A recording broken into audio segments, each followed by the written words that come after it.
Isang mapagpalang umaga sa ating lahat. Ako po si Herbie. Meron po akong hindi malilimutang karanasan. Pero uunahan ko na po kayo mga kapasta. Sigurado pong marami sa inyo ang magagalit sa akin. Sobrang nakakahiya po yung naging pag-uugali ko dati. Pero ikukwento ko pa rin sa inyo. Dahil yun ang dahilan kung bakit matino na ako ngayon. Tsaka sigurado akong may mapupulot ding aral dito yung mga tagapakinig nyo. Nung araw kasi masasabi ko na napaka-irresponsable kong anak, kapatid at asawa. Sama nyo na yung pagiging manugang at bayaw. Wala akong ibang iniisip kundi yung sarili ko lang. Kung saan ako hindi mahihirapan. Kung saan ako masaya, doon ako. 24 na ako nung panahon na yon, pero wala pa rin akong trabaho. Isa akong dakilang tambay sa lugar namin.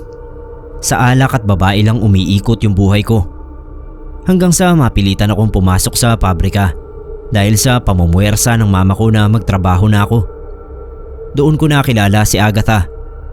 Siya yung tumulong sa akin sa pwesto ko sa pabrika. Sadyang mahilig ako sa babae, Sir Neb, at hindi ko maiwasan na mahulog sa isang kagaya ni Agatha na maganda na, mabait pa. Niligawan ko agad at hindi naman nagtagal ay nakuha ko agad yung oo niya. Ganun ako kabilis dumiskarte. Ayaw man ni Agatha, napilit ko pa rin siya na may mangyari sa amin. Paulit-ulit yon, kaya hindi na ako nagtaka nung sabihin niya sa akin na nagdadalang tao siya. Pinakasalan ko sa West, tapos inuwi ko sa bahay namin. Kaso hindi naging maganda yung pakikitungo sa kanya nila mama at ng mga kapatid ko. Si Papa naman walang pakialam. Sa trabaho lang lagi yung pakialam noon. Sabi sa akin ni Agatha, doon na lang kami tumira sa kanila. Nanay at nag-iisang kapatid lang niya ang makakasama namin. Ayaw daw niya kasing ma-stress sa pagbubuntis niya. Baka maapektuhan yung bata. Pumayag ako, kahit pa si Mama galit na galit sa akin. Bago pa lang daw ako na makakatulong sa pamilya namin, nag-asawa ako agad at ilalayo pa ako sa kanila ng napangasawa ko. Sabi ko naman kasalanan nila.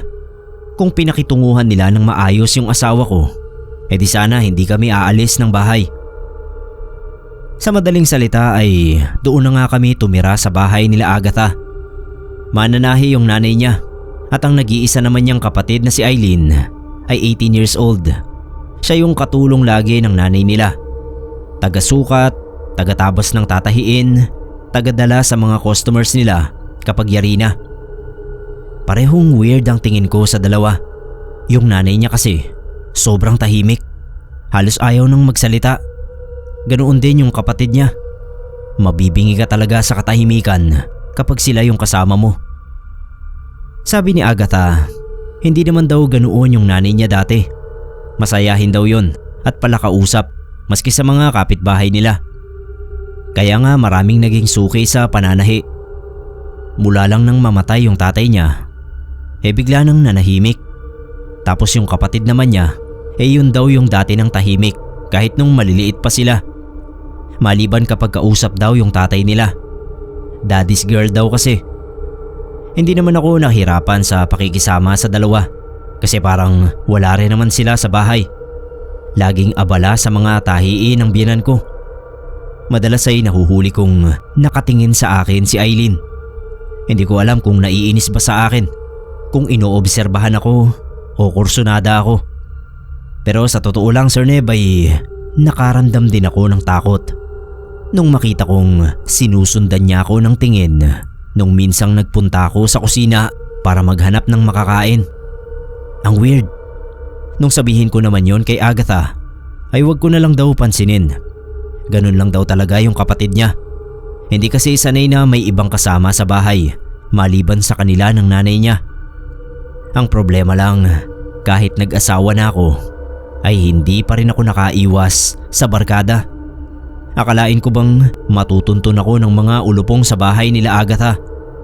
Sinugod nila ako ron na meron na silang dalang mga alak. Naglambing na lang ako sa asawa ko na magluto ng pulutan.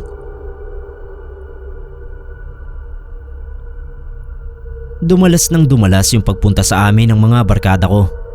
Lalo na tuwing sahod. Kaya dumalas din yung pag-aaway namin ni Agatha. Isang beses inutusan ko siya na magluto ng pulutan. Pero ang ginawa niya ay hinain niya sa amin ng hilaw. Ang ginawa ko naman, sinundan ko siya sa kusina. Dala ko yung hilaw na karne. Nung maabutan ko siya, pilit ko siyang pinanganga. Tapos sinubo ko sa kanya yung karneng hilaw. Hinawakan ko siya sa leeg ng madiin. Huwag na niya kako akong pinapahiya sa mga barkada ko. Yun ang unang beses na nasaktan ko yung asawa ko. Galit na galit ako nun. Paglabas ko ng kusina, nakita ko si Eileen na nakatayo lang doon sa pintuan at nakatitig sa akin. Inasikan ko. Sabi ko, anong tinitingin-tingin mo? Unti-unti ay naipakita ko kay Agatha ang tunay kong ugali na tinatago ko sa kanya noong magnobyo pa lang kami. Ayoko talagang dinidiktahan ako, na inuutusan ako. Yung tipong hindi pa sasakop sa babae. Siguro sa umpisa oo, pero kapag nakuha ko na, hindi na pwede yung kaartehan sa akin.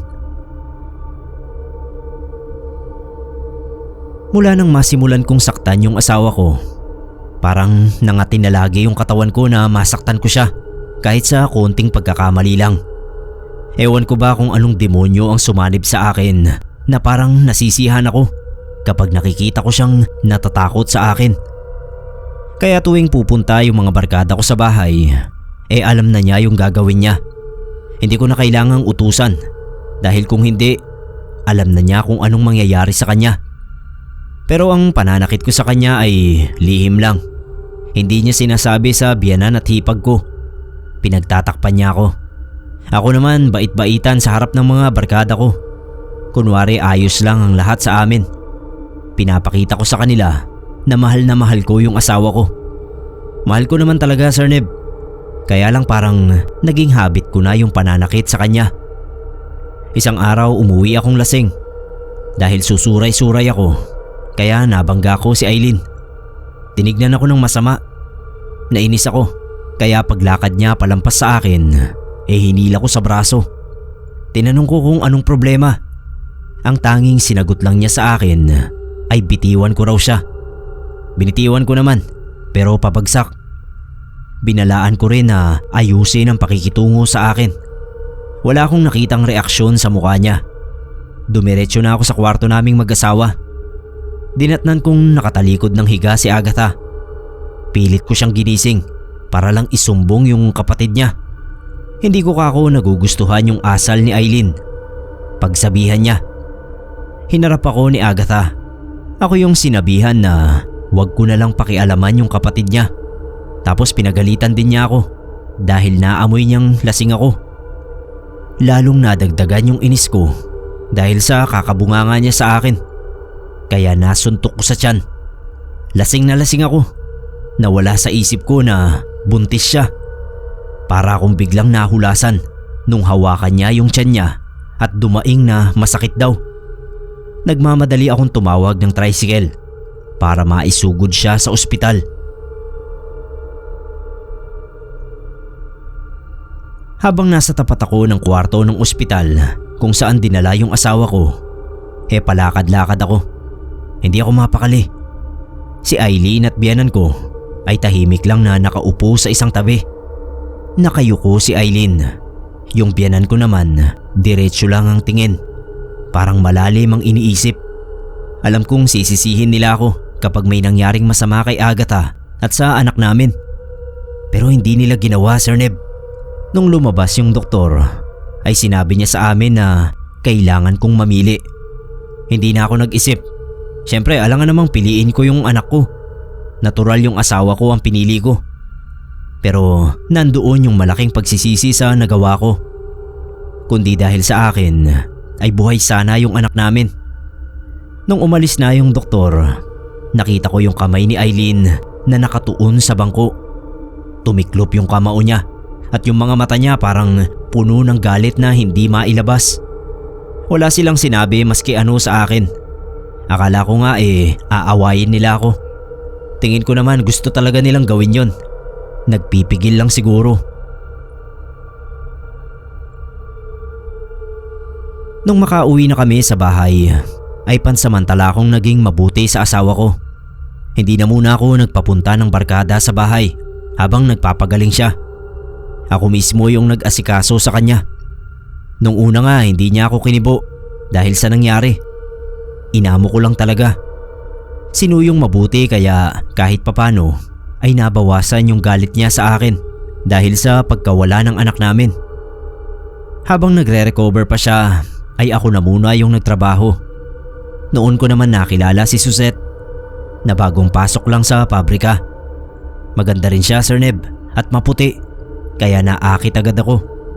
Siya naman kasi yung unang nagpakita ng motibo. Panay ang lapit sa akin at lagi pa akong tinatabihan sa kantin. Kaya nalaman niya sa mga kasamahan namin na may asawa na ako. Nagkataon pa na si Suzette ay taga roon din sa lugar nila Agatha.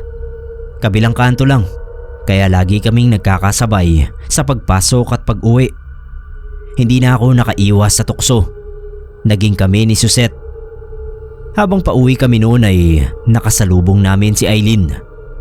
Tulad ng dati ay pailalim ang tingin niya sa akin. Lalo na nung pagkakataon na yon. Pati si Suzette natakot. Sabi ko wag nang pansinin at ganoon lang talaga yon.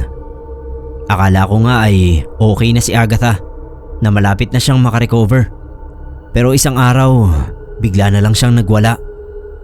Pagpasok ko sa kwarto namin, ay naabutan ko siyang hinahagis lahat ng mga gamit. Sabi ng biyenan ko, nade-depress yung anak niya dahil sa pagkawala ng anak namin.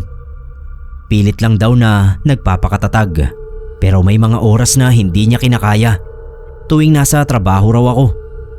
Sa panahon na yon na nasa ganoon siyang kalagayan, ako naman ay nagpapakasaya sa kandungan ng iba.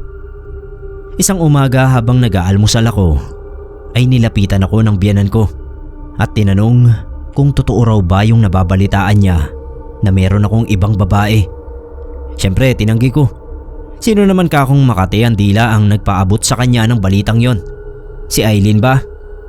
Tanong ko sa kanya. Marami na raw siyang naririnig sa labas. Hindi na lang siya kumikibo.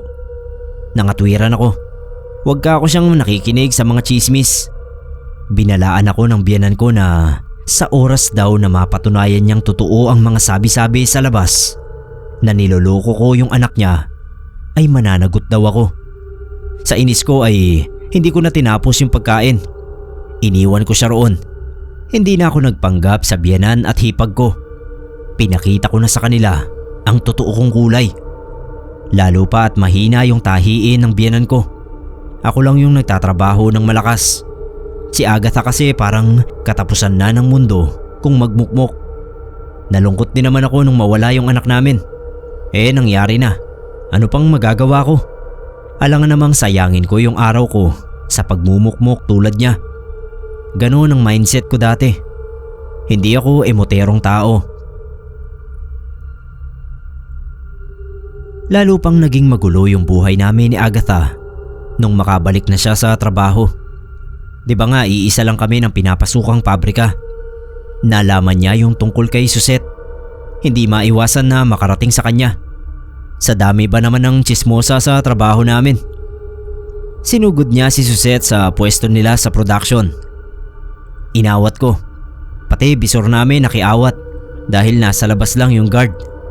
Ang ending, Sir Neb, natanggal sa trabaho si Suzette. Pati na rin ako. Bawal kasi yon sa pabrikang pinagtatrabahuhan namin. Bawal doon ang bawal na relasyon.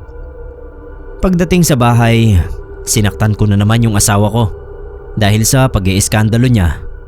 Nawalan ako ng trabaho. Sinisi rin niya ako na kung hindi ako ng babae doon pa mismo sa trabaho namin ay hindi mangyayari yon. Natigil lang yung pagtatalo namin nung makita naming nakatingin pareho sa amin ang biyenan at hipag ko. Umalis ako sa bahay na inis sa kanila. Pinuntahan ko si Suzette. Nung gabing yon hindi ako umuwi. Sa bahay ni Suzette, doon ako natulog. Mag-isa lang siya sa bahay. Nangungupahan sa isang kwarto dahil nasa probinsya yung mga magulang niya. Hindi ko alam kung bakit hindi ako dalawin ng antok. Naisip ko baka dahil sa nangyari. Nung makatulog naman ako ay doon na ako nag-umpisang bangungutin. Yun ang unang beses nung masamang panaginip ko. Nakita ko yung isang makina na umaandar pero walang nagpapaandar. Basta parang may nananahi kahit wala namang nakasalang na tela. Andar lang siya ng andar. Masakit sa tenga. Hindi pangkaraniwan yung lakas ng tunog. Napatakip ako sa tenga. Maya-maya ay bigla kong naramdaman na sumasakit yung bibig ko. Parang tinatahi. Nangilabot ako. Ramdam na ramdam ko yung bagsak ng pagtahi ng makina sa bibig ko. Lumalapot na yung pawis ko dahil sa sobrang takot. Gusto kong sumigaw pero hindi ko magawa dahil nga tinatahi yung bibig ko. Napabalikwas ako ng bangon. Kinapa ko agad yung bibig ko. Okay naman. Panaginip lang talaga. Nagising din si Suset. Tinanong kung anong nangyari sa akin. Sinabi ko na lang na nanaginip ako ng hindi maganda. Hindi ko na sinabi kung ano yung napanaginipan ko. Kahit pilit niyang tinatanong sa akin. Tumayo siya at kinuha ako ng tubig. Hindi na ako makabalik sa tulog. Naisip ko pa rin yung panaginip ko. Sariwang sariwa pa sa isip ko. Kaya yung nervyos na nararamdaman ko ay nandoon pa rin. Pabiling-biling na lang ako sa higaan. Siguro kaya ako binabangungot ng ganoon ay dahil sa galit ng asawa ko. At sa nanay at kapatid niya na rin. Malay ko ba kung wala ako, sinusulsulan pala nila yung asawa ko na magalit sa akin. Yung takbo ng isip ko nung mga panahon na yon sobrang kitid talaga. Hahanapan ko sila ng butas para mabigyang katwiran yung kaligayahan ko sa piling ng iba. Kahit alam na alam ko namang ako ang mali. Kinabukasan ay umuwi rin ako sa amin na parang walang nangyari. Kumain, naligo tapos lumabas ako para tumambay. Nagulat ako nung pagtambay ko sa tindahan. Alam na agad ng mga marites ang tungkol sa nangyaring gulo sa pabrika at yung pagkakatanggal sa amin ni Suset sa trabaho. Sabi pa ng isang matandang babae, mabuti raw at hindi pa ako pinaparusahan ng biyanan ko. Mag-ingat daw ako dahil may alam ito sa kulam. Natigilan ako. Tinanong ko yung matanda kung totoo ba yung sinasabi niya na mangkukulam yung biyanan ko. Tumango siya ng sunod-sunod. Totoo raw yun, kaya mag-iingat ako. Habang naglalakad ako pabalik sa bahay, ay iniisip ko yung sinabi ng matandang babae. Ayon sa kanya, namatay yung asawa ng biyanan ko dahil daw sa kulam. Ang balita nila si Aling Toyang mismo ang kumulam dito. Toyang ang pangalan ng biyanan ko, Sir Neb. Hindi raw matanggap ang ginawang panluloko ng asawa.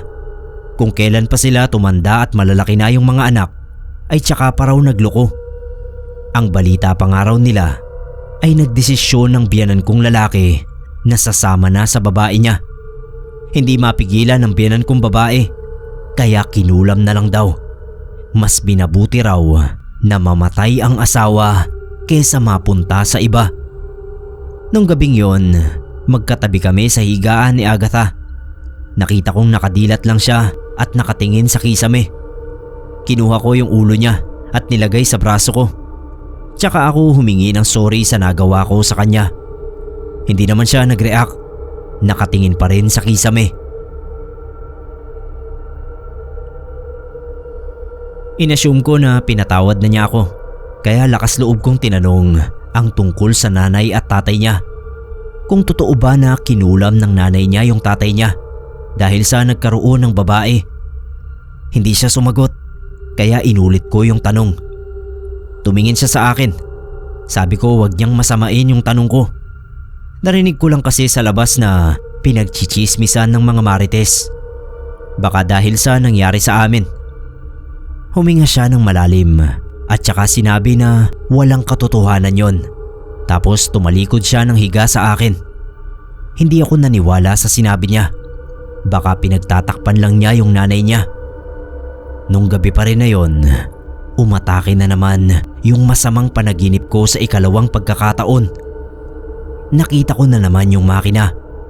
Umaandar ulit na walang tigil at may nakakabinging tunog. Hindi normal na tunog ng makina. Tumakbo na ako pero parang hindi naman ako nakakaalis sa lugar kahit takbo na ako ng takbo. Binilisan ko pa nga. Hingal na hingal ako. Naghalo yung nerbiyos at pagod sa pagtakbo. Pero hindi talaga ako makaalis sa lugar na yon kung saan nandoon yung makina na walang nagpapaandar. Hanggang sa mapasadlak ako sa isang sulok.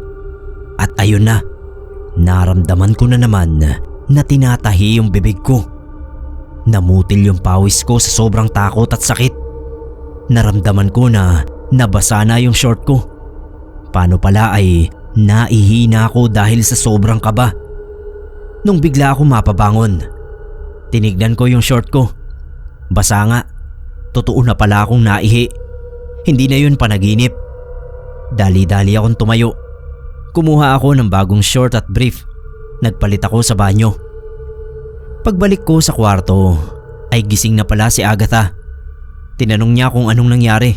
Bakit basa yung higaan namin? Sinabi ko yung totoo. Total ay siya naman yung asawa ko. Lahat ng detalye sa panaginip ko ay sinabi ko sa kanya. Natigilan siya. Bakit daw ako nananaginip ng ganun? 2 beses na nga. Magkasunod na gabi. Aminin na kako niya na mangkukulam ang nanay niya. Baka kinukulam niya ako sa panaginip dahil sa nagawa kong kasalanan. Pero pinanindigan ni Agatha na hindi mangkukulam ang nanay niya. Tapos ay inis siyang umalis ng kwarto. Sinundan ko siya. Pumunta siya sa sala. Inalis yung mga telang nakatambak doon at doon natulog. Ako naman ay hindi na rin nakatulog. Nagsindi na lang ako ng yosi at doon nanigarilyo sa harap ng bahay. Sir Neb, mula noon ay hindi na naging normal ang buhay ko. Hindi talaga ako nilulubayan ng bangungot na yon. Kaya lagi akong napapatingin sa makina ng biyenan ko. May sa demonyo yata yung makina na yon. Kapag naman nakaupo yung biyenan ko roon at napatingin ako sa makina niya, ay tinitignan niya ako ng masama. Basta may iba sa tingin niya. Hindi ko maipaliwanag yung kakaibang nararamdaman ko. Para talagang may mali.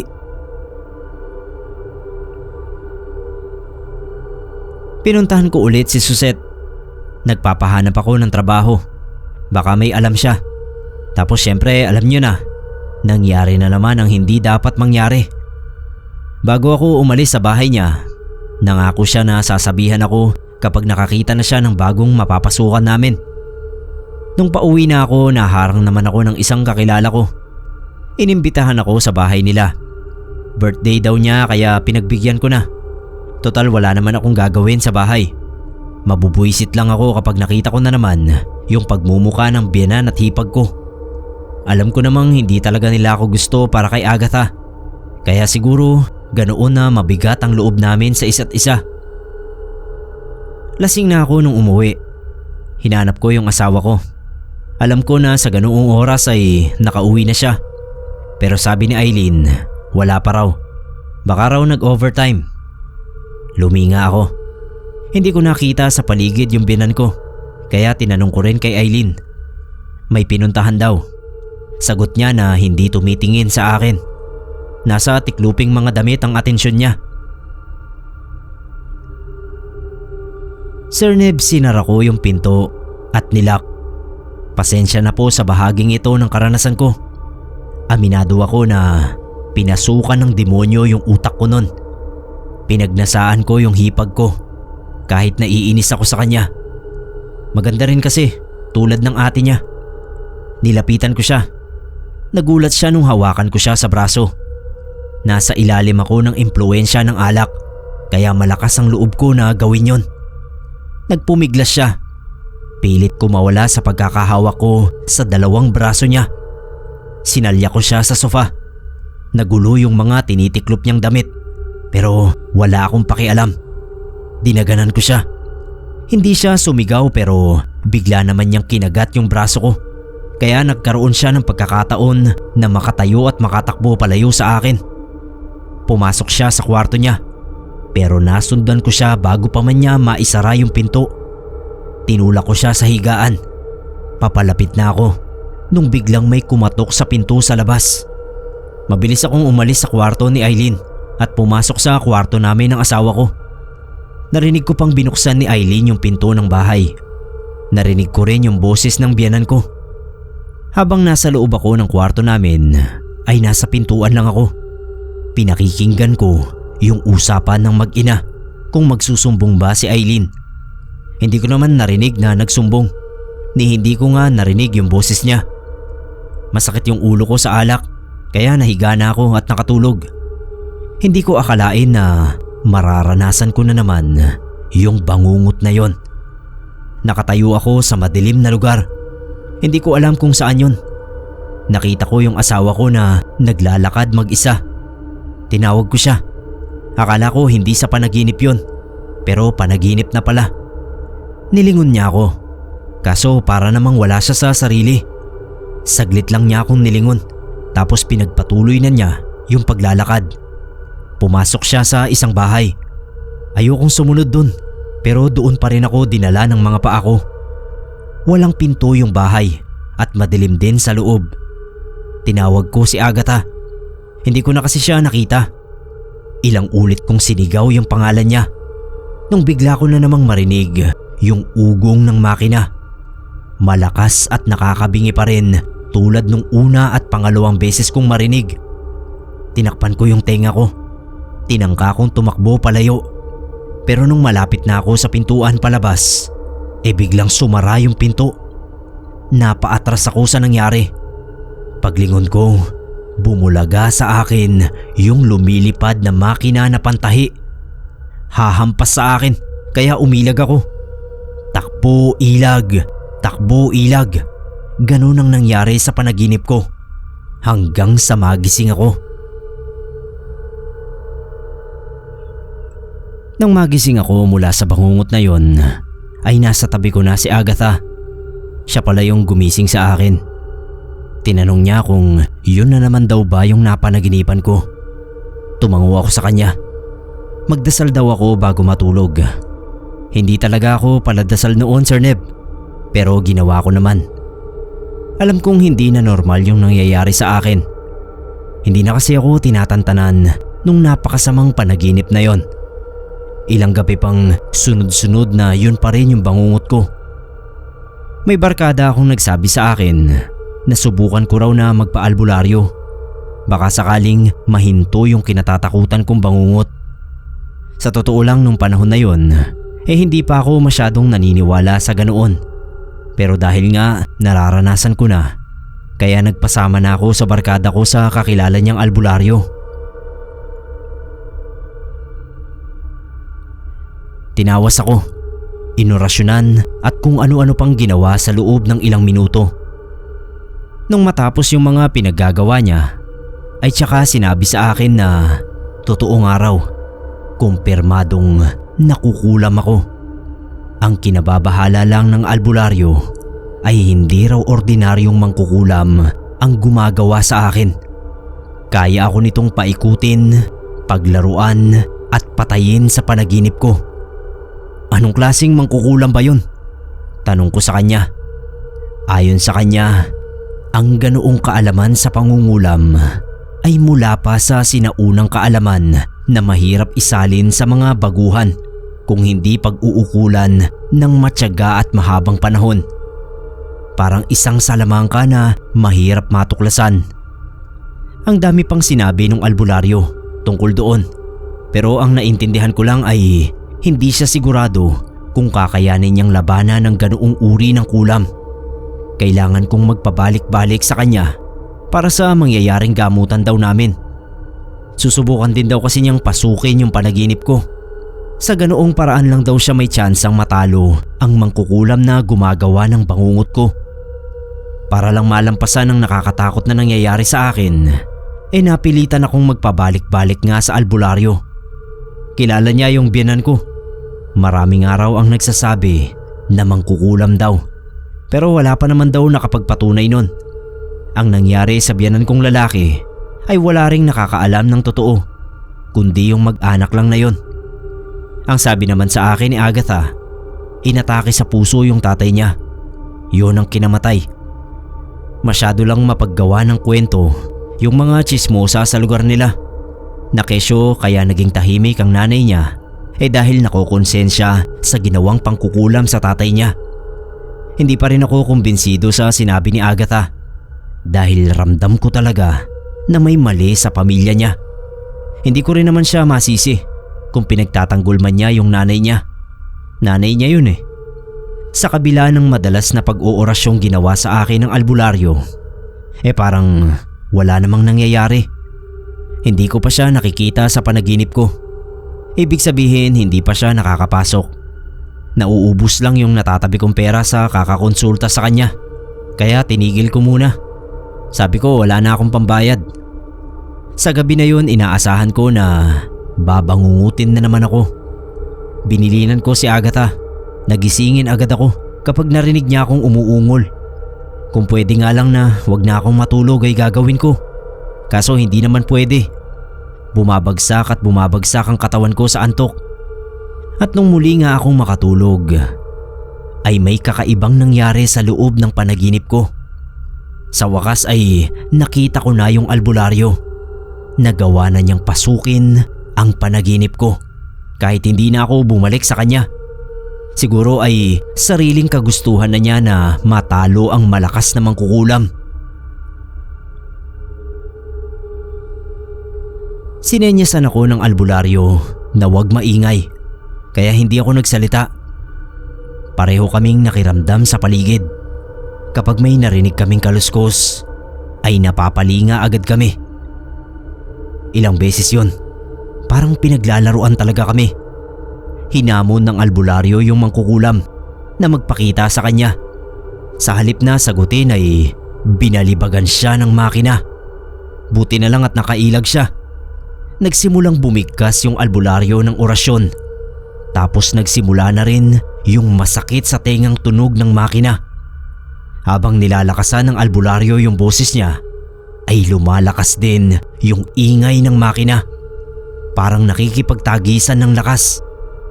Nagsunod-sunod yung pagbalibag ng makina sa albularyo hanggang sa hindi na siya nakailag. Tuluyan siyang tinamaan. Bumagsak siya sa sahig. Nangilabot ako nung makita ko yung dugong umagos sa mukha niya dahil sa tama ng makina.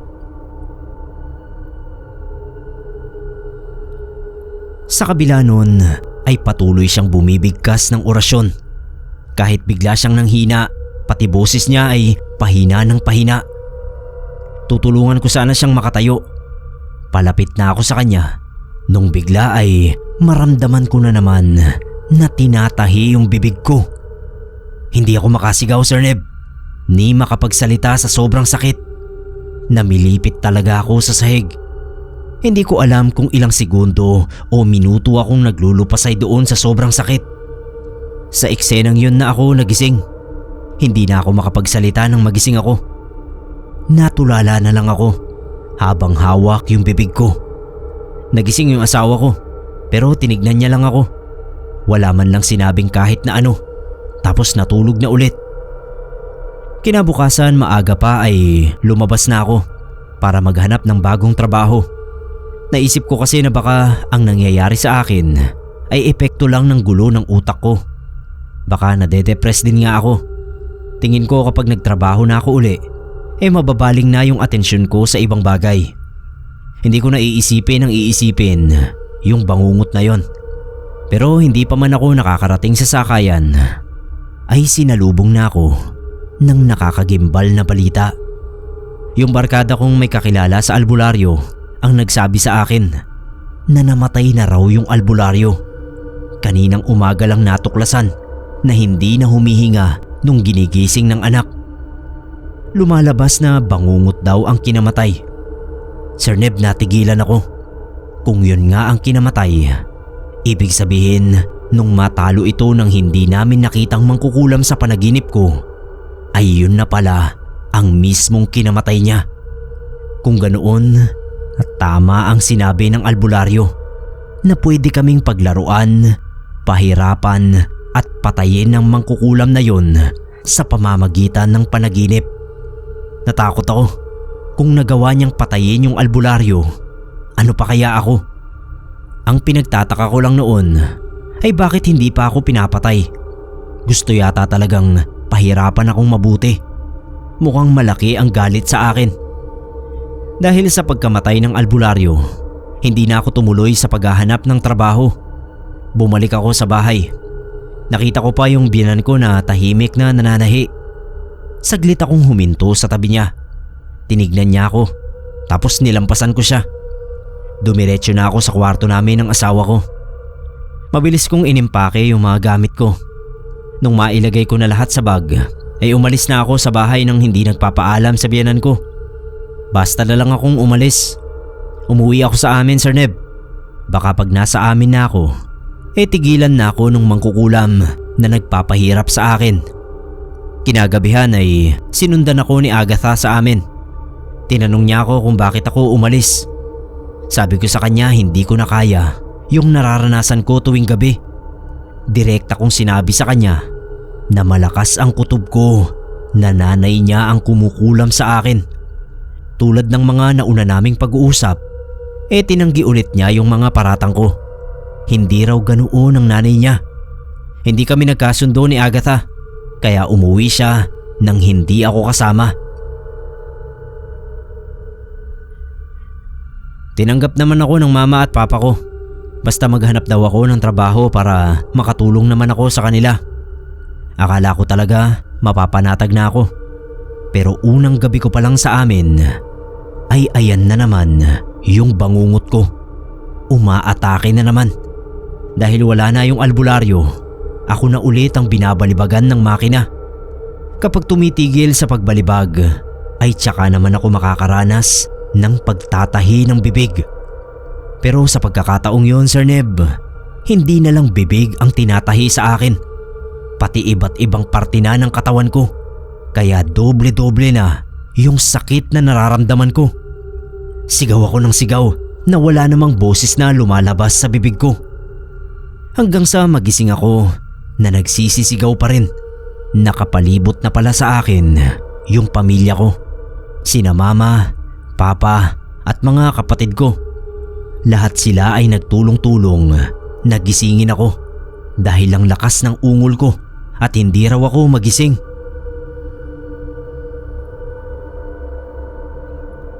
Nung ipagtapat ko sa kanila yung nangyayari sa akin, hindi sila naniwala na kinukulam ako. Lalong hindi sila naniwala nung ikwento ko yung tungkol sa albularyong tumulong sa akin na pumasok sa panaginip ko at namatay ng dahil sa mangkukulam. Ang gustong mangyari ni Mama, Sir Neb, ay ipagamot ako sa psychiatrist. Yun daw ang kailangan ko at hindi albularyo. Hindi ako pumayag kasi alam ko sa sarili ko kung ano ang totoong nangyayari sa akin. Hindi ako nababaliw.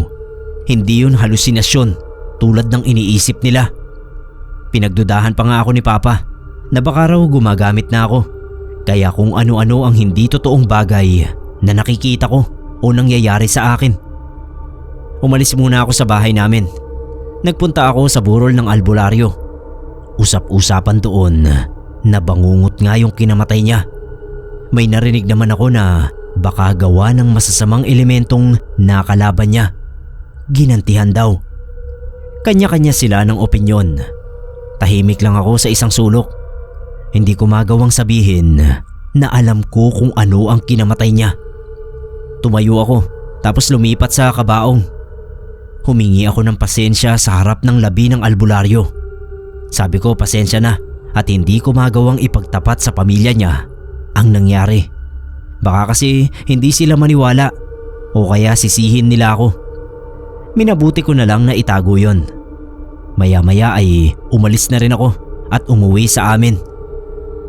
Isang malagim na gabi na naman ang naranasan ko ng dahil sa panaginip. Gumising ako na iyak ako ng iyak sa sobrang sakit na nararamdaman ko.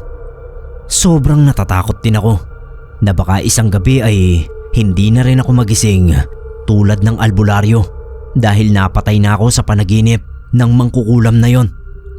Dahil sa nakikita sa akin, ay desidido na talaga si mama na patignan ako sa psychiatrist. Sinamahan niya ako. Maraming tanong sa akin yung psychiatrist sa mga pinagdaanan ko bago mangyari sa akin yung hallucination daw. Giniit ko naman na hindi yun hallucination. Totoong nangyayari sa akin sa loob ng panaginip ko. Hindi rin nakatulong sa akin yung psychiatrist. Parang lalo lang akong nababaliw. Kaya hindi na ako pumayag. Mas lalo akong na-pressure sa pamilya ko. Ang gusto nila ay gumaling na agad ako para makapaghanap na ng trabaho. Siguro iniisip nila na nagiging pabigat na naman ako sa kanila gaya ng dati. Kulang na lang ay ipagtabuyan nila ako pabalik sa asawa ko. Pinuntahan ko si Agatha sa trabaho niya. Meron kasi akong gustong sabihin sa kanya pero ayaw kong nasa paligid yung binan at hipag ko. Kinumbinsi ko siya na baka pwedeng bumukod na lang kami ng bahay. Kaso tumanggi siya. Sabi niya hindi niya kayang magbayad ng upa sa bahay dahil alam ko naman daw na kakarampot lang yung sinasahod sa pabrika kapag pangkaraniwang empleyado ka lang. Kahit sinabi kong magtatrabaho rin naman ako, hindi pa rin siya pumayag. Maghanap muna raw ako ng trabaho at balikan ko na lang siya kapag meron na. Sinubukan din niya akong kumbinsihin na bumalik na lang sa bahay nila. Pero ako naman ang umayaw. Hanggat hindi nasosolusyonan ang problema ko, ay hindi ako babalik doon. Dahil hindi pa rin kami nagkasundo ni Agatha, ay nanatili muna ako sa bahay nila mama. Pero hindi ko na talaga kinakaya. Nakakaranas na nga ako ng hindi normal ay madalas pa akong bungangaan ni mama. Hindi raw mangyayari sa akin yon kung noon pa ay nakinig na ako sa kanya na magtrabaho na lang at tumulong sa kanila. Sobra akong nangayayat noon, Sir Neb, dahil sa problemang yon na hindi nagpapatahimik sa akin tuwing gabi. Tuwing ipipikit ko yung mga mata ko ay inaatake ako ng nerbiyos na mararanasan ko na naman yung bangungot na yon. Nagkatroma na ako. Gulong-gulo na yung utak ko. Bigla ko na lang naisip na sumugod sa bahay nila Agatha. Gusto ko nang harapin yung binan ko nun. Malakas kasi talaga yung kutob ko na siya yung may kagagawan ng nangyayari sa akin. Nagulat pa sila nung sumulpot ako sa bahay. Gabi na kasi, mga bandang 9 o 10 na yata yon. Galit yung mukha ko. Hindi ko talaga maitago yung galit ko. Hindi na ako nagpaligoy-ligoy pa. Hinarap ko yung biyanan ko na kasalukuyang inaayos yung mga tahiin niya. Kinumpronta ko. Sabi ko alam ko na siya yung mangkukulam na nagpapahirap sa akin sa panaginip. Siya yung nagbibigay ng bangungot sa akin gabi-gabi. Siyempre tinanggi niya. Ano raw ba yung pinagsasabi ko? Huwag na ako siyang magmaang-maangan. Siya rin ang pumatay sa albularyong tumulong sa akin. Sinaway ako ni Agatha. Pumagit na siya sa amin ng nanay niya at sinabing wala akong karapatang pagbintangan yung nanay niya sa nangyayari sa akin. Mahaba yung naging komprontasyon namin.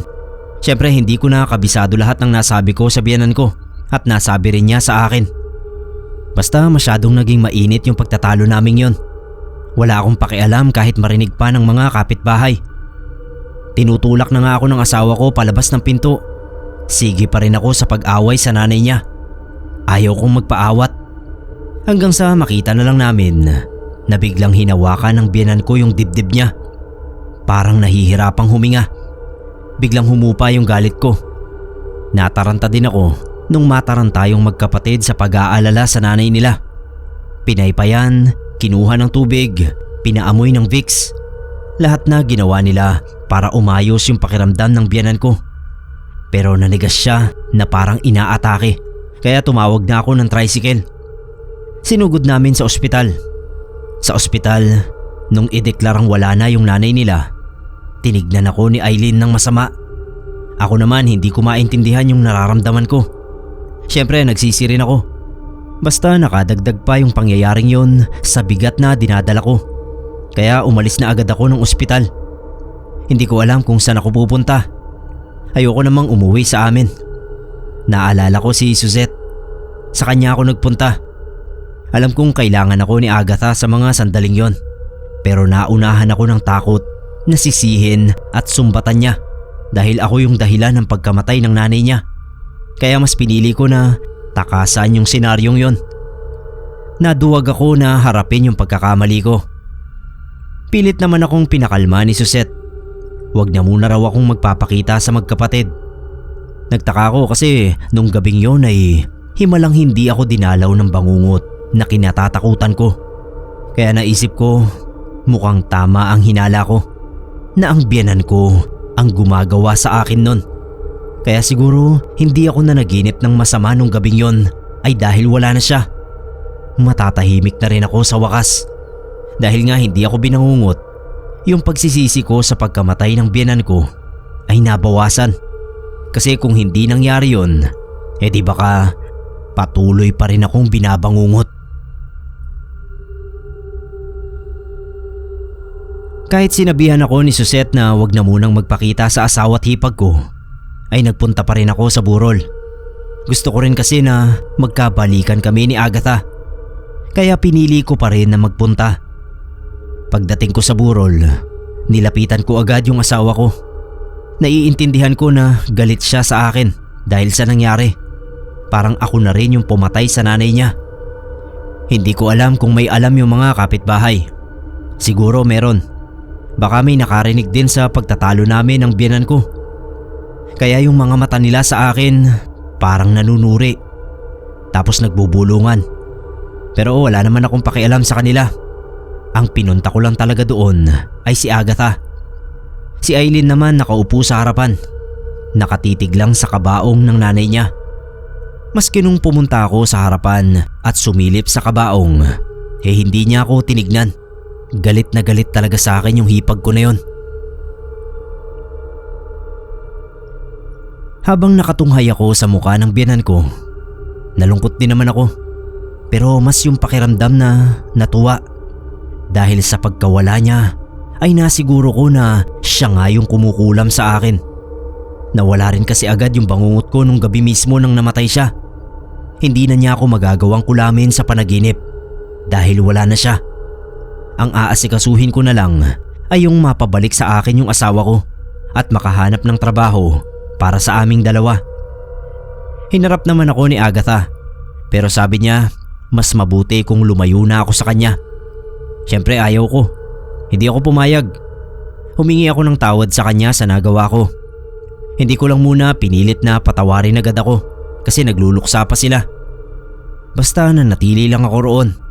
Nakaupo ako sa isang sulok. Sa gabi-gabi kong pagbalik sa burol, hindi ako halos kinakausap ni Agatha. Lalo naman si Eileen na hindi nga ako tinitignan. Pero hinayaan ko na lang. Alam ko naman yung mali ko.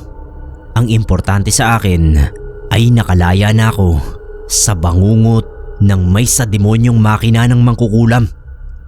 Dahil nga hindi pa ulit ako tinatanggap ng asawa ko at ayoko ring umuwi sa amin. Kay Suzette na muna ako tumutuloy. Nung araw ng libing ng biyenan ko, may nangyari pang kakaiba. Habang naglalakad na papuntang sementeryo, biglang nagdilim yung langit. Lumakas yung ihip ng hangin. Kakaiba yung lakas. Parang ipo-ipo. Nagsigawan pa nga yung mga tao na nakikipaglibing. Sir Ned, doon lang sa bandang yon ng lugar, humangin ng ganon. Paglingon ko sa ibang panig ay wala naman. Lahat apektado at nagtataka. Kanya-kanyang hanap ng makakapitan para hindi tangayin ng hangin. Tanging si Eileen lang ang hindi nag-react. Tuloy pa rin siya sa paglalakad habang hawak ng mahigpit yung litrato ng nanay niya. Ako, inalalayan ko si Agatha. Nagtaka rin siya kung saan nanggaling yung kakaibang hangin na yon. Nasaglit lang naman. Parang dumaan lang. Nawala rin agad kasabay ng pagliliwanag ulit ng langit. Yung mga tao, nagkanya-kanya na ng opinyon at bulong-bulungan. Si Eileen lang talaga ang walang pakialam sa nangyari sa paligid. Hindi ako nakatiis. Tinanong ko si Agatha kung ba't ganun yung kapatid niya. Napakamanhid yata. Sagot sa akin wag ko raw pakialaman ng kapatid niya. Kaya tumahimik na lang ako. Isang bagay pa ang nangyari. Mula nung nakaburol hanggang sa mailibing ang nanay niya, ay hindi ko nakitang umiyak si Eileen. Formal lang talaga yung mukha niya na nakakunot yung noo. Hindi gaya ng ate niya na iyak ng iyak. Siya ay parang bato. Parang walang pakiramdam. Ako nga kahit may galit ako sa biyenan ko dahil sa ginawang pangungulam sa akin, medyo naiiyak din ako habang nililibing na. Nadadala lang ako sa iyak ng asawa ko. Naawa ako kahit papano.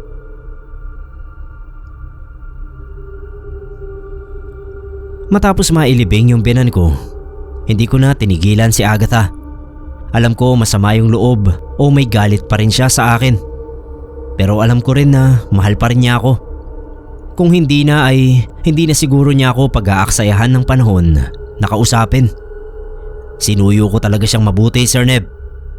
Aminado naman ako na nung panahon na yon, hindi pa rin ako nagbabago. Mabarkada pa rin at meron pa ring babae. Tuloy pa rin ang pakikipagkita ko kay Suzette. Pero iba pag si Agatha ang kasama ko. Mahal ko talaga siya. Nahirapan lang ako na baguhin yung sarili ko. Hindi ako sumuko kahit ilang beses din akong pinagtabuyan ni Agatha. Hanggang isang beses, nakita ko siyang nananakbo sa ulan. Yakap yung bag niya. Inabutan siya habang naglalakad pa uwi galing sa trabaho. Mabuti na lang may dala akong payong nun. Sa kanya talaga yung punta ko. Pinayungan ko siya at kinuha ko yung bag niya. Nagpasalamat siya sa akin at doon na nga nagsimula ulit na maging maayos yung pakikitungo niya. Hindi na niya ako kinakausap ng parang galit at pinatuloy na uli niya ako sa bahay nila. Sa madaling salita, Sir Neb, ay nagkabalikan na nga kami. Walang imik si Eileen nung bumalik ako sa bahay. Hindi pa rin niya ako tinitignan. Kung dati ay sumasagot pa siya kapag kinakausap ko, ngayon ay hindi na talaga. Para siyang walang naririnig kapag inaalok kong kumain. O kaya kapag may tinatanong ako. Sabi ni Agatha, hayaan ko na lang yung kapatid niya. Masyado raw kasing dinamdam ang pagkawala ng nanay nila. Alam ko naman daw na malapit ang dalawa. Ano pa bang magagawa ko? Hinayaan ko na nga lang. Nasa iisang bubong kami pero parang hindi kami magkasama. Nung malaman ni Suzette na nagkabalikan na kami, ay gumawa siya ng eksena. Sumugod siya sa bahay. Pinagmumura ako. Buti na lang ay wala pa noon si Agatha. Nasa trabaho pa at wala ring mga tsismosa sa paligid. Hinila ko siya sa gilid ng bahay at doon kinausap. Sabi ko, ba't ba siya nag-iiskandalo? Dati naman kaming okay kahit kami pa ng asawa ko. Nagseselos daw siya. Inamo ko si Suzette. Sabi ko huwag siyang magselos dahil tuloy pa rin naman kami tulad ng dati. Huwag ka ako siyang mag-alala at dadalasan ko yung punta sa kanya. Napakalma ko naman siya. Sa isip ko ay mahal ko yung asawa ko pero kailangan ko rin si Suzette. Kaya hindi ko pa rin siya mabibitawan. Ganon kasama ang ugali ko, Sir Neb. Hindi ko agad namalayan na nakasilip pala sa bintana si Eileen. Nakatingin sa amin. Kinabahan ako na baka magsumbong siya sa ate niya kaya pinaalis ko si Suzette. Pinagtabuyan ko. Tapos bumalik ako sa loob ng bahay. Nakita ko na nasa kusina na si Eileen. Mukhang nagtitimpla ng kape. Nilapitan ko siya. Iniabot ko sa kanya yung natitirang 200 sa bulsa ko. Sabi ko sa kanya, kanya na yon. Huwag na lang niyang isumbong sa ate niya yung nakita niya. Kasi sigurado akong narinig niya yung pinag-uusapan namin ni Suzette. Hindi niya pinansin yung inaabot kong pera. Kinuha ko yung kamay niya at pilit siniksik doon yung pera. Pero nilaglag lang niya. Nainis na ako. Sabi ko magsalita naman siya. Kung galit siya sa akin, sabihin niya. Ilabas niya. Kinuha ni Eileen yung tasa ng kape na tinimpla niya. Iniangat. Akala ko nga ibubuhos niya sa mukha ko. Napailag pa ako. Hindi pala. Dadaan lang pala siya sa harapan ko. Nilampasan lang ako. Dahil doon, kabado ako nung umuwi si Agatha. Naalala ko na baka isumbong ako ni Eileen. Pero Sir Neb, lumipas naman yung gabi hanggang kinabukasan na hindi ako kinukompronta ng asawa ko. Ibig sabihin, hindi nagsumbong sa kanya ang kapatid niya.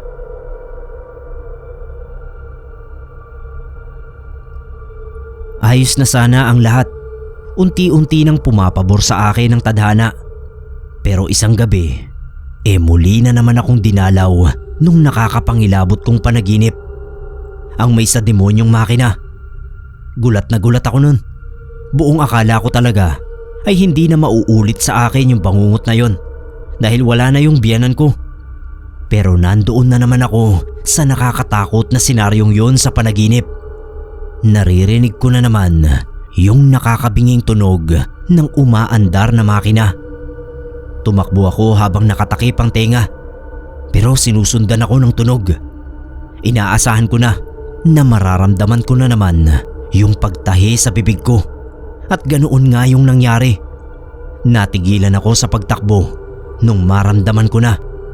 Napaupo na lang ako at namilipit sa sakit. Hindi lang bibig, pati iba't ibang parte ng katawan ko. Ang pinakamasaklap pa sa pagkakataong yun ay kasama ng tinatahi pati yung maselang bahagi ng katawan ko, sa ari ko. Isipin nyo naman kung gaano kasakit yun. At hindi nga karaniwang karayom ang gamit sa pagtahi, kundi makina. Ramdam na ramdam ko yung totoong sakit na parang wala ako sa panaginip. Para na akong mamamatay sa sandaling yon nung bigla kong maramdaman yung kamay na humawak sa kamay ko at tinayo ako.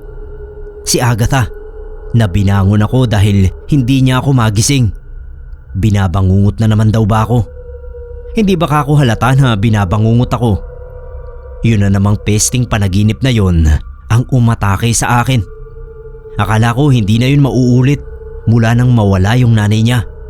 Pero ayun, at halos mamatay na ako. Sabi ng araw ba niya, at hindi ang nanay niya ang may kagagawan. Mali raw ang bintang ko na naging dahilan pa ng kamatayan ng nanay niya. Nagsorry agad ako dahil ayoko nang pag-awayan pa namin yon. Kaya ko lang naman kasi napagdudahan yung nanay niya dahil mabigat nga yung loob sa akin at makina yung umaatake sa akin sa panaginip ko na siyang gamit naman ng biyenan ko. Kaya papanong hindi ako maghihinala. Lalo pa at may narinig nga akong chismis na isang mangkukulam daw yung biyenan ko na pumatay mismo sa asawa niya. Sa susunod daw ay matuto akong mag-isip muna bago maniwala sa chismis at magbintang. Pero kung hindi nga ang biyenan ko ang may gawa sa akin, sino pa? Wala naman akong ibang maisip na kaaway o may galit sa akin. Lahat naman ng naging ex ko ay puro may mga pamilya na nung panahon ding yon.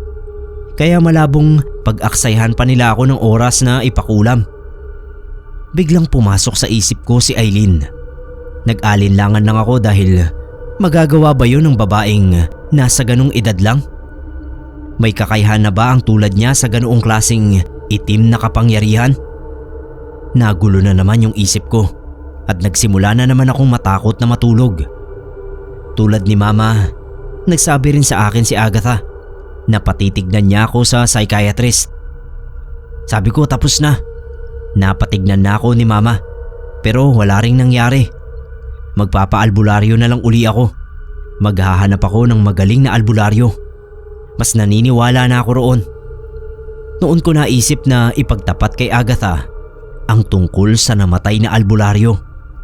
Hindi siya makapaniwala. Natakot din siya. Sabay sabi na wag na lang daw naming pag-usapan yon. Tapos nahiga na siya ng patalikod sa akin. Hindi ko alam ba't bigla kong naramdaman na parang may tinatago sa akin ng asawa ko.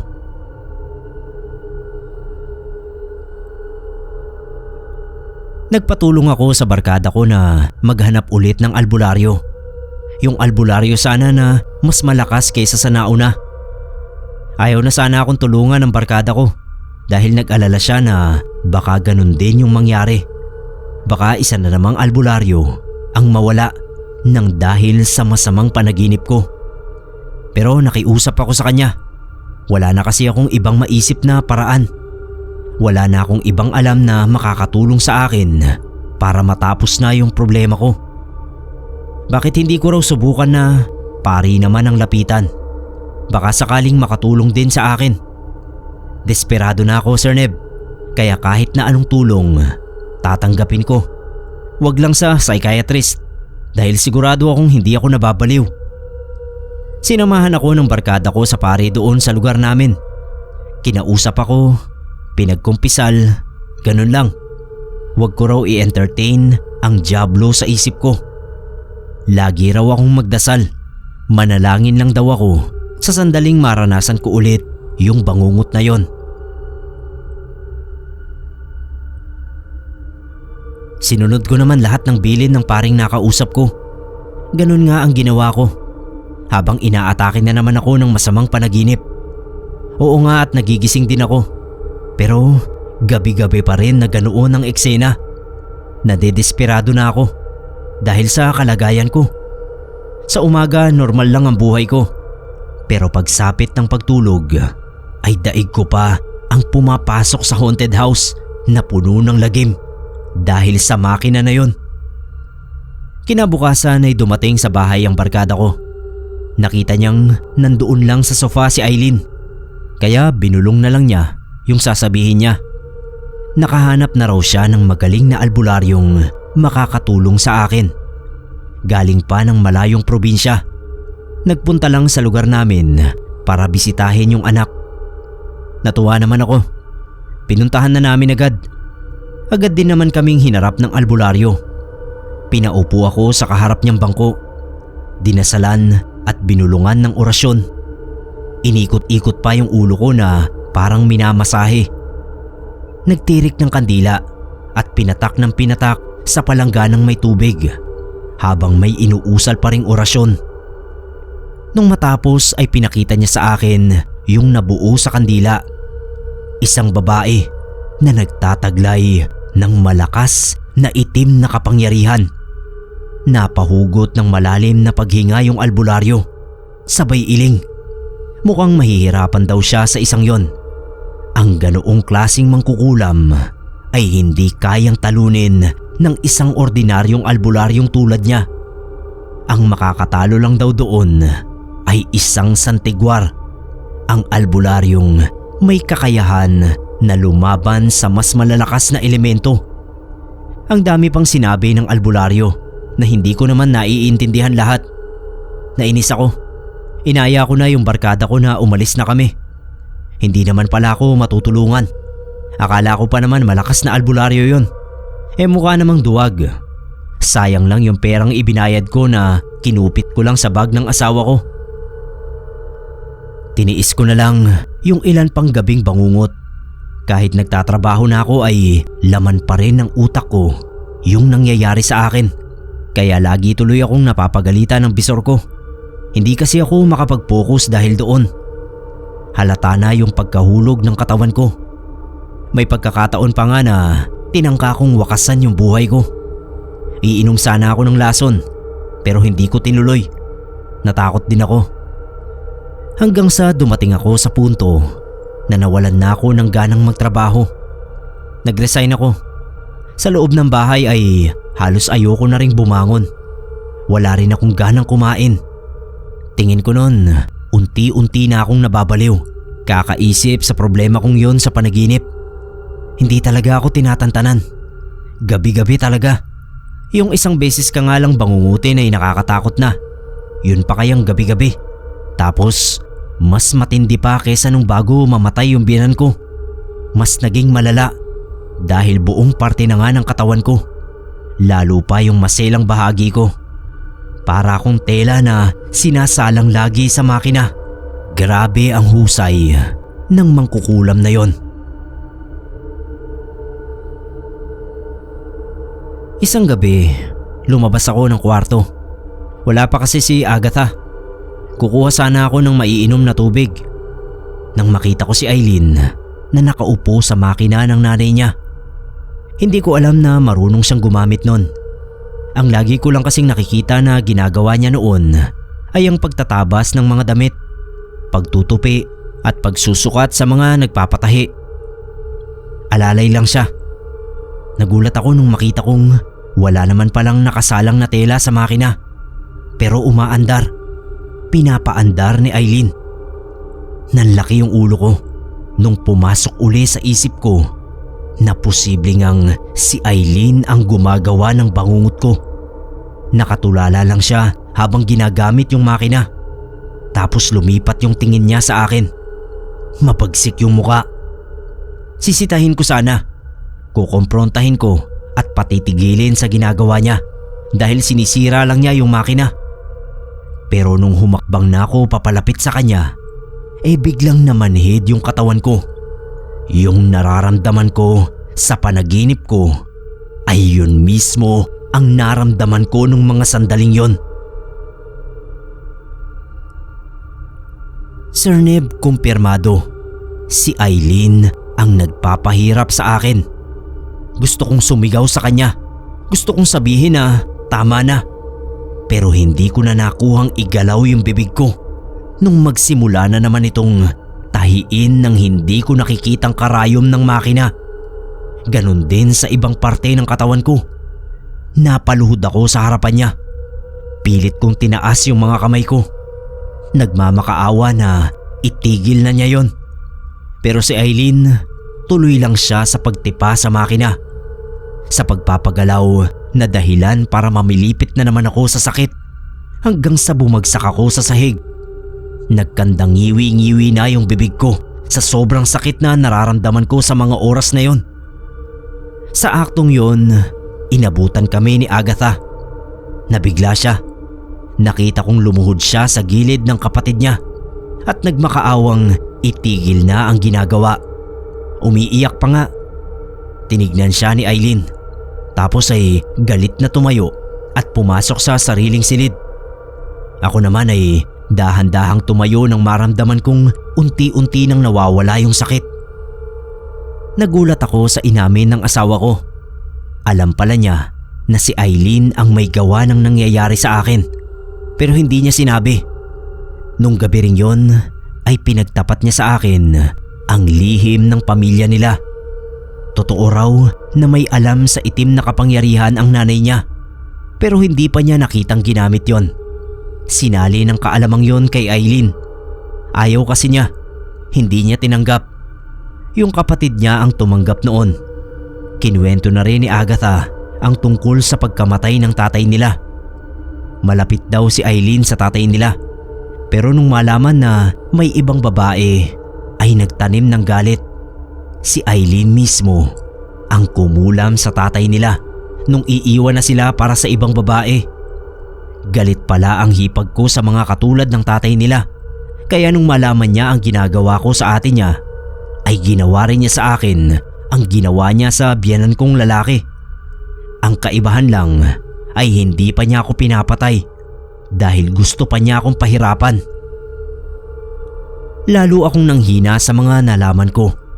Sa mga oras na yon, hindi ko alam ang gagawin ko dahil hindi ko rin alam kung ano pa ang balak ni Eileen, kung itutuloy pa niya yung pangungulam sa akin sa panaginip. Pero sa maniwala kayo at sa hindi, ay noon ko rin talaga naramdaman na nagsisisi ako sa mga kasalanang nagawa ko. Kumatok ako sa kwarto ng hipag ko. Hindi niya ako pinagbuksan ng pinto. Pero kahit sa labas lang, ay kinausap ko pa rin siya. Humingi ako ng tawad. Sabi ko magbabago na ako. Nangako ako sa kanya. Kung hindi niya ako makikita na nagbago ako, ay tsaka niya ako bawian ulit. Nagmakaawa akong bigyan niya ako ng isa pang pagkakataon. Huling pagkakataon. Wala akong narinig maski konting kaluskos mula sa loob ng kwarto. Matapos kong humingi ng tawad kay Eileen, ay sa asawa ko naman ako humingi ng tawad at nangako rin sa kanya. Kinabukasan, nagulat ako sa naging desisyon ni Agatha. Aalis daw kami sa bahay na yon. Nag-usap silang magkapatid nung tulog na ako at sinabi sa kanya ni Eileen na hindi na niya ako pahihirapan sa panaginip. Pero ayaw na niya akong makasama sa bahay. Hindi na ako kumontra, Sir Neb. Desidido akong ipakita sa kanila ang pagbabago ko dahil ayaw ko nang maranasan yung pinaranas sa akin ni Eileen. Napakalakas niya. Sa ganoong edad ay isa na siyang mabagsik na mangkukulam. na kayang pasukin ang panaginip ng isang tao at doon pahirapan.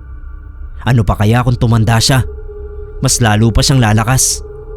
Nakakatakot siyang maging kaaway. Kinalasan ko si Susette. Naghanap ulit ako ng bagong trabaho at pinagtulungan naming mag-asawa ang lahat ng gastos mula sa upa, kuryente, tubig at pagkain. Doon lang din kami nang upahan malapit sa bahay nila dahil gusto ni Agatha na puntahan pa rin yung kapatid niya araw-araw para masigurong okay lang ito. Si Eileen naman ay pinalitan na ang nanay niya sa pananahi. Tumatanggap na rin siya pero ganun pa rin, mailap pa rin siya sa akin. Ang kainaman lang ay hindi na niya ako pinarusahan sa panaginip ko.